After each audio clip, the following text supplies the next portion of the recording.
Hello everyone, तो कैसे हो। आज हम एक्सप्लेन करने जा रहे हैं the irregular at magic high school का एपिसोड 7। एपिसोड के स्टार्टिंग में सभी लोग चेयरमैन की गाड़ी में होते हैं और वे लोग एनिमीज़ के हेडक्वार्टर में जा रहे होते हैं। तभी तात्सुया प्लान बनाता है कि लियो और एरिका यह देखेंगे कि कोई वहां से निकल ना पाए। वहीं चेयरमैन और किरीहारा पिछले गेट में रहेंगे, वहां से देखेंगे। वहीं तात्सुया और मियुकी अंदर जाएंगे और सभी से लड़ेंगे। फिर लियो अपने सीएडी की मदद लेता है और गाड़ी से दरवाज़ा तोड़ देता है। इसके बाद तात्सुया और मियुकी वहां अंदर जाते हैं। तात्सुया को पहले ही पता चल जाता है कि उस हॉल में बहुत सारे लोग गन लेकर उसका इंतज़ार कर रहे हैं। फिर भी वे लोग नहीं डरते हैं और अंदर चले जाते हैं। वहाँ पर एक लीडर होता है और उसके पीछे कई लोग होते हैं गन लिए हुए।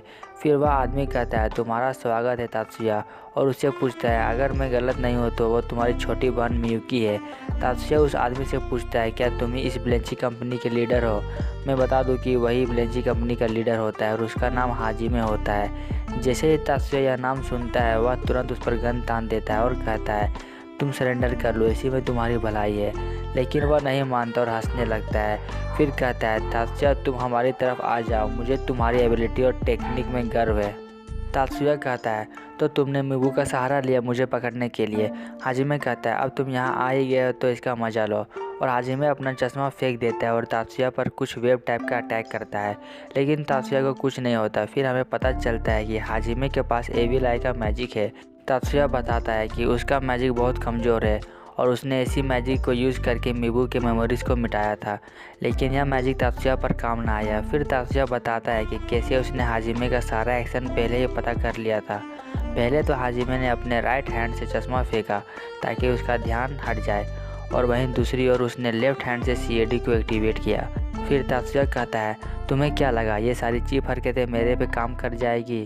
ऐसा बिल्कुल भी नहीं होगा। इसके बाद हाजिमे तात्सुया से पूछता है, आखिरकार मेरा कार जैमिंग तुम पर काम क्यों नहीं किया, और उसे गाली देता है। तात्सुया उस पर गन तान कर कहता है, अब गाली देना बंद भी करो। इसके बाद हाजिमे के लोग फायरिंग करने ही वाले होते हैं। फिर सबका गन टूट जाता है और हाजिमे डरकर भागने लगता है।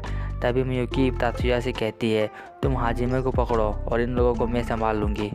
फिर तात्सुया हाजिमे के पीछे जाने लगता है। तभी अचानक एक आदमी तात्सुया पर तलवार से अटैक करने ही वाला होता है कि मियुकी उसे फ्रीज कर देती है।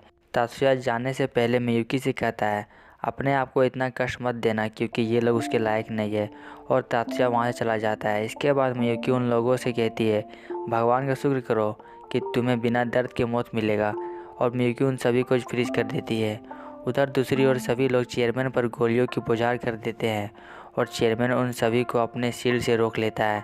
फिर किरीहारा आता है और सबको अपने तलवार से काटते जाता है। तात्सुया को दिखाया जाता है वह एक दीवार के पीछे छिपा होता है और वह अपने विजन से देख लेता है कि इस रूम में कुछ लोग हैं, वो भी गन लिए हुए। तात्सुया उनके सामने आता है और अपना सीएडी यूज़ करता है। सीएडी के यूज़ करते ही उन लोगों का गन टूट जाता है। इसके बाद हाजिमे और उसके लोग तात्सुया पर भारी मात्रा में कास्ट जैमिंग का स्पेल करते हैं। तब तात्सुया सोच रहा होता है कि इतना सारा एनर्जी केवल मिलिट्री में पाया जाता है, फिर भी तात्सुया को इससे कुछ फ़र्क नहीं पड़ता।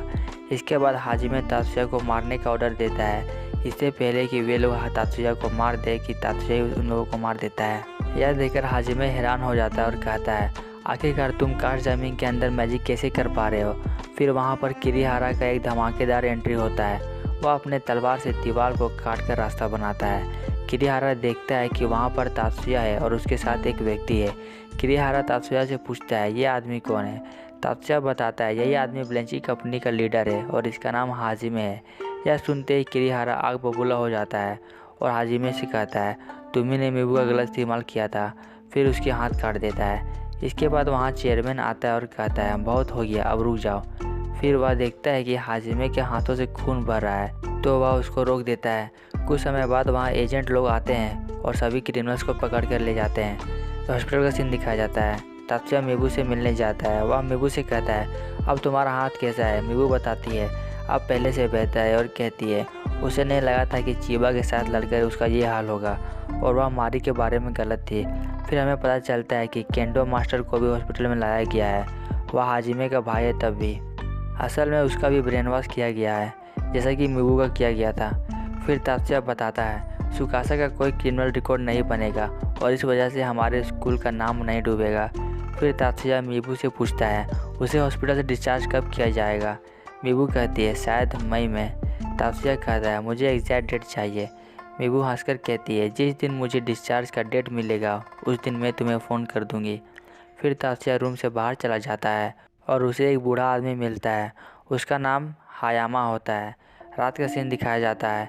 एक लेडी को दिखाया जाता है। मैं बता दूं कि उस लेडी का नाम योत्सुबा माया होता है। असल में ये लेडी तात्सुया और मियुकी की आंट है, यानी कि उनकी मौसी। हायामा माया से कहता है क्या हमें कुछ करना चाहिए। माया कहती है असल में तात्सुया अभी मियुकी का गार्जियन है, तो जैसा चल रहा है वैसा चलने दो।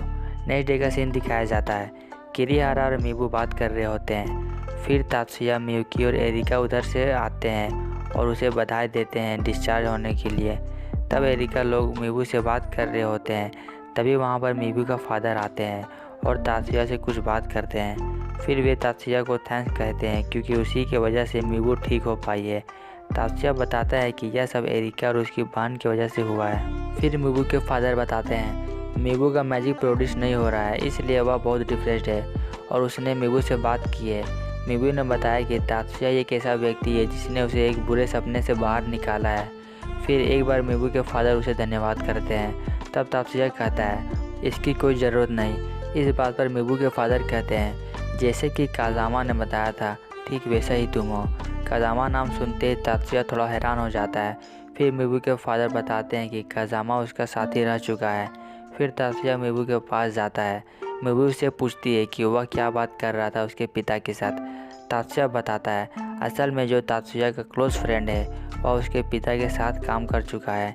इस बात पर एरिका कहती है तब तो तुम्हारी बॉन्डिंग मीबू के साथ बहुत तगड़ी है, और डायरेक्टली कहती है मीबू तुम क्यों ना तात्सुया के सिर पे जंप लगा दो, क्योंकि हम सब देख सकते हैं कि तुम तात्सुया से प्यार करती हो। फिर थोड़ा सोचकर मीबू कहती है एरिका तुमने सही कहा, मुझे लगता है कि मैं तात्सुया से प्यार करती हूँ। तात्सुया बताता है कि जो हाल किरीहारा ने ब्लेंची के लीडर के साथ किया है यह देखकर तो यही लगता है कि मीबू का सच्चा लवर वही है। यह सुनकर किरीहारा तात्सुया को शांत कराना चाहता है। फिर एरिका तात्सुया से कहती है जो कुछ भी तुम्हें किरीहारा के बारे में पता है तो मुझे बाद में बता देना।